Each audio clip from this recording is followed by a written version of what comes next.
What's up everyone, Dayton Cahill here from Stafford and Cahill Automotive. I understand it's been a couple of years, but we thought, why not come back for 2023 with a bang? We're taking a look at this. This is the 1990 Ford Thunderbird. This is not the SC, this is the base model, and it is a high quality piece of machinery, as you guys will see in a minute. These cars were sold from 1989 all the way through 1997. This is obviously a 1990 model with the 3.8 liter SX overhead valve V6. In this review, we'll start it up, show the engine, get an exhaust clip, go over the performance details, take it on a brief drive, and show you many of the unique aspects throughout the interior as well as the exterior. So without further ado, let's go ahead and get started, shall we? It's got a white exterior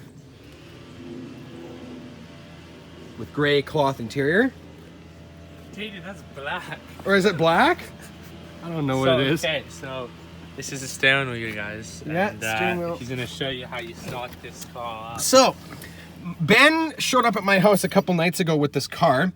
And it came without a set of keys. So, this car initially came without a set of keys, which is already sussy baka as it is. But Ben got some keys cut, and of course you got a secondary system, which is this flathead screwdriver. Don't ask.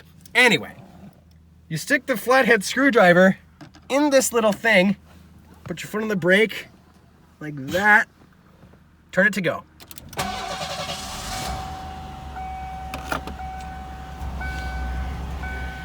Gotta love that 3.8. To the floor. Wet liner. Oh yeah.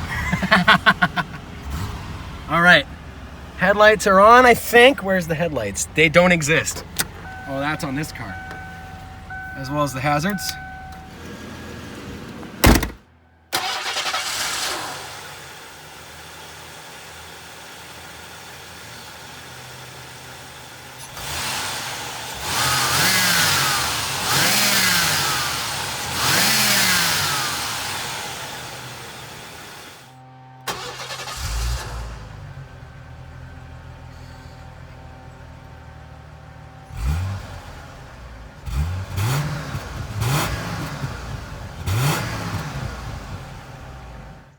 The 10th generation of the Ford Thunderbird was introduced in December 1988 alongside its sister car, the Mercury Cougar.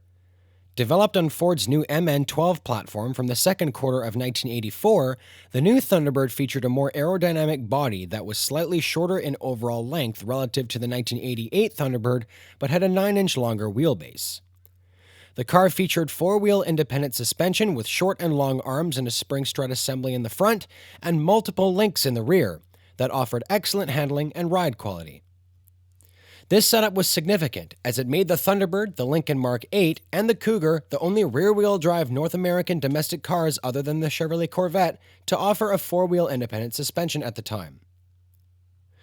Engine options fell to only 2 for 1989 as Ford dropped the V8 option for the new Thunderbird, which would eventually make a return for 1991. The base and LX models were powered by Ford's 3.8-liter SX overhead valve V6. The engine was rated at 140 horsepower at 3,800 RPM and 215 pound-feet of torque at 2,400 RPM. However, many felt the V6 was somewhat underpowered for a car that weighed over 3,500 pounds in base trim. This engine was mated to Ford's AOD 4-speed automatic transmission regardless of trim level from 1989 to 1993. Due in part to its low drag coefficient, the Thunderbird was relatively fuel efficient considering its overall size and weight. The EPA gave 1989 Thunderbirds equipped with the standard V6 a fuel efficiency rating of 19 miles per gallon, though like most cars built before 2008, this rating was retroactively reduced by the EPA to reflect newer, more realistic fuel efficiency measurements. A more sophisticated, supercharged, and intercooled version of the 3.8 V6 was used to power the high-performance version known as the Thunderbird Super Coupe, also called the Thunderbird SC for short. For the 1991 model year, Ford reintroduced a V8 option with the 5-liter V8, which included a sport suspension package. The engine was used through the 1993 model year and was rated at 200 horsepower at 4,000 RPM and 275 pound-feet of torque at 3,000 RPM. Like the standard 3.8 V6, the V8 was only mated to the AOD 4-speed automatic. On the television program Motor Week, a road test of a V8-equipped Thunderbird revealed that the car could accelerate from 0 to 60 miles per hour in 9.2 seconds, approximately 2 seconds faster than a standard V6 Thunderbird, but about 2 seconds slower than a Super Coupe. In 1994, the Thunderbird received an extensive mid-cycle refresh, with revisions to powertrain, exterior appearance, addition of safety features, and a total redesign of its interior. The front fascia saw substantial styling changes with larger air intakes in the bumper cover, new headlamps, and a new, slightly more curvaceous hood. The Thunderbird emblem was moved from the front edge of the hood to the upper air intake slot in the bumper cover.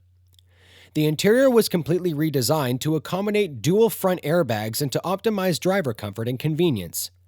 It featured wraparound cockpit-style instrumentation with a new steering wheel, radio and climate controls, and sweeping curves on the door panels and dashboard surfaces.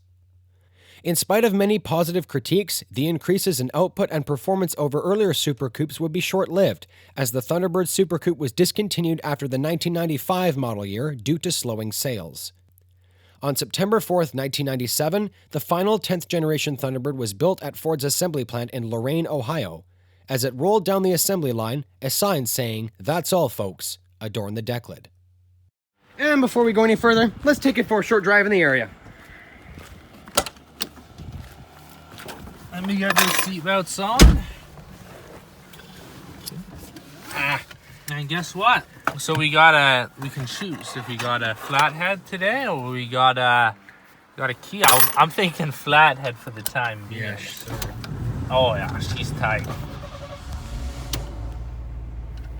Oh yeah, you gotta turn the heat on. Turning the AC down. Oh yeah.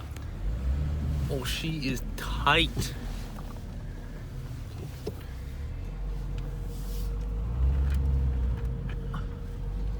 So let's put this thing in drive. And Let's go. off we go. Okay, I'm gonna feel the power. 3, 2, 1, go. When you put your foot down, My foot is to the floor. when you put your foot down, nothing really happens. No. You'll get a bit more noise, and yes, you might go a little bit faster, but overall, it's a complete waste of time. So to be honest, You might as well just relax. This thing's 10% throttle. Yeah. Technically is 100. Not much of a difference. So let's see this tuning radius. Wait. It's actually not that bad. It's okay. It's definitely not like super good for sure. But yeah, that's. For a car that was built in 1990, nobody really thought of these cars as boats, did they? But I guess coming from today's standards, it most of the time they usually are. No, people think it wasn't a too bad of a car, but obviously it's a piece of shit nowadays. Yeah. So there is that. Let's feel the power again. 3, 2, 1, go. Oh, Stafford and Cahill Automotive, your home for honest car reviews. Oh yeah. Yes, sir. It wasn't like really good, but for a couple $100 car, I would say it is great. And we got the flathead there, and we turn it off. And that was the drive, ladies and gentlemen. Yes. She's barely worth that. She's barely worth $600-700. So the story behind this is that Ben got this car a few days ago, showed up at my house with it, Yeah. and drove it around the block. It's actually pretty solid, surprisingly. This hood ornament is missing a corner here, you can see. But he showed up at my house with it, and I think so. You bought it for $600, you said? Well, I bought it for $550, right? Yeah. Bought it for $550. There was auction, so $650 I'm at. Got the battery for $150, so about $800. So about $800 realistically at the end with all the expenses. But it's a good drifting machine. I got the exhaust glowing on it. Softball City, beautiful car. Trash. Yeah. How much you gonna try to sell it for? I'm gonna try to sell it for $3,000. $3,000. Realistically, I'm probably gonna get $1,500 for her. If that. If that. But you know what? This is my 14th vehicle. Yeah. Not 4th, 14th. 1-4. 1-4, so I'm good at selling vehicles, as you can tell. Yeah. So this is this one I haven't done anything. I've treated this well, fixed it up. Yeah. So it's gonna go to a good home. And I feel like a lot of these cars, a lot of people, especially these days, view them as dorky vehicles. And you know what? You'd be right. The 10th gen Thunderbird is often seen as a bit of a dorky vehicle. But, you know, there's just something about big boats that I quite like, personally. And the thing is, the suspension on this is like absolutely smooth. Like you can think of a modern car, when you go over a big bump, it's quite like jolty. This thing just floats over the bumps. It's beautiful. That's true. But overall, folks, hope you enjoyed this review on the 1990 Ford Thunderbird. Be sure to stay tuned next time. There's a whole lot more where that came from. And let's show the videos at the end. See you. Bye. Take care, folks. Have a good one.